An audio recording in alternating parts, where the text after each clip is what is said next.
नमस्कार। कैसे हैं आप? उम्मीद करते हैं बहुत अच्छे होंगे।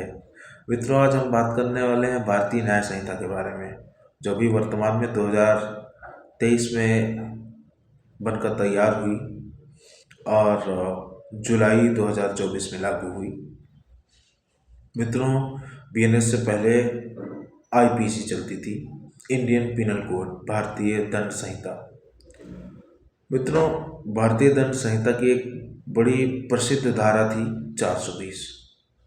लोग 420 धारा के बारे में बहुत बात करते थे। फला आदमी के साथ 420 हो गई, फला आदमी 420 है, ऐसी बहुत सारी बातें होती थी। लेकिन अब 420 जो धारा थी उसको बदलकर 318 कर दिया गया है। अब बीएनएस के सेक्शन 318 में धोखाधड़ी के मामलों पर बात की गई है और उसमें दंड का प्रावधान किया गया है। पहले थी आईपीसी में 415, 417, 418 और 420। इन धाराओं के तहत धोखाधड़ी के मामलों में कार्यवाही की जाती थी।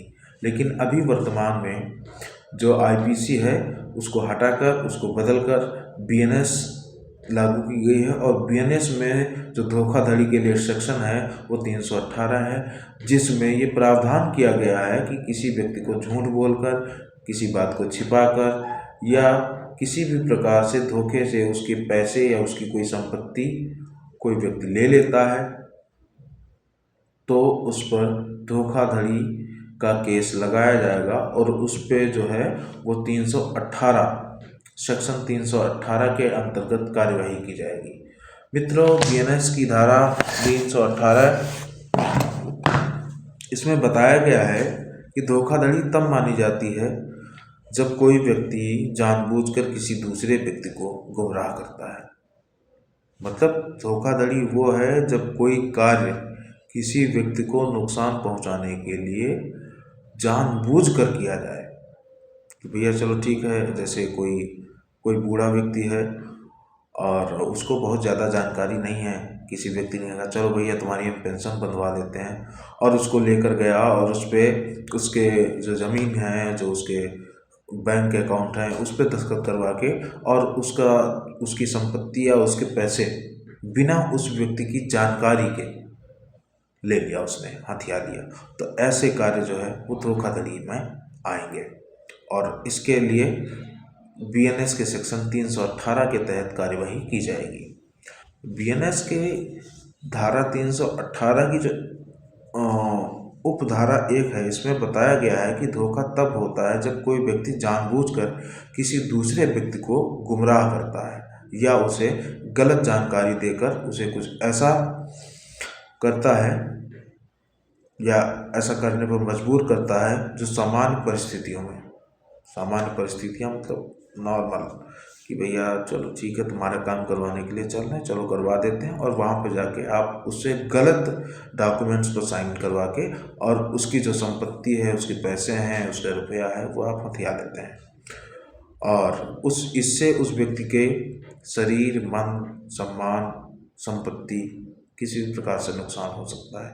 भाई आप किसी का पैसा ले लेंगे, उसकी संपत्ति हथिया लेंगे, तो जाहिर सी बात है वो शरीर से कमज़ोर हो जाएगा, टेंशन हो जाएगी, मस्तिष्क परेशान हो जाएगा, दिमाग टेंशन हो जाएगी, उसको बहुत सारी परेशानियां हो जाती हैं।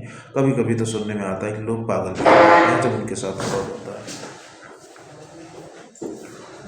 तो मित्रों, आज उसी के बारे में हम बात कर रहे हैं। और बीएनएस की धारा 318 की जो उपधारा 2 है, इसमें केवल सेक्शन 318 के अपराध की सज़ा के बारे में बताया गया है। जैसे जब किसी व्यक्ति के साथ धोखाधड़ी होती है, तो किसी प्रकार की धोखाधड़ी हो सकती है, तो उसमें उस व्यक्ति पर जो आरोप सिद्ध होंगे उसके तहत उस व्यक्ति पर 2 वर्ष तक का कारावास या जुर्माना अथवा दोनों हो सकते हैं।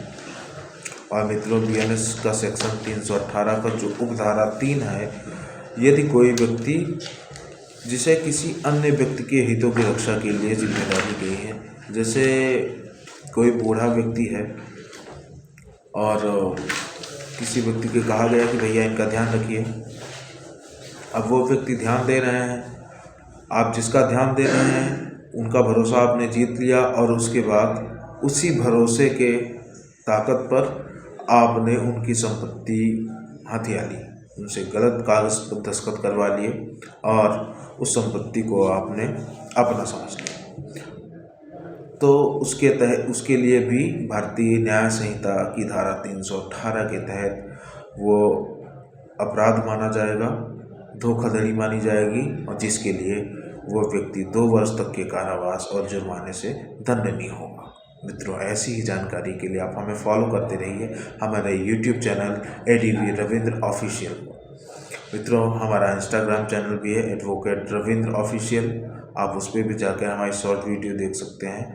मित्रों, ऐसी है और जानकारी के लिए आप हमसे जुड़े रहिए, वीडियो को शेयर करिए, वीडियो को सब्सक्राइब करिए और अपने मित्रों के साथ शेयर जरूर करें, क्योंकि कानून की जानकारी बहुत ज़रूरी है।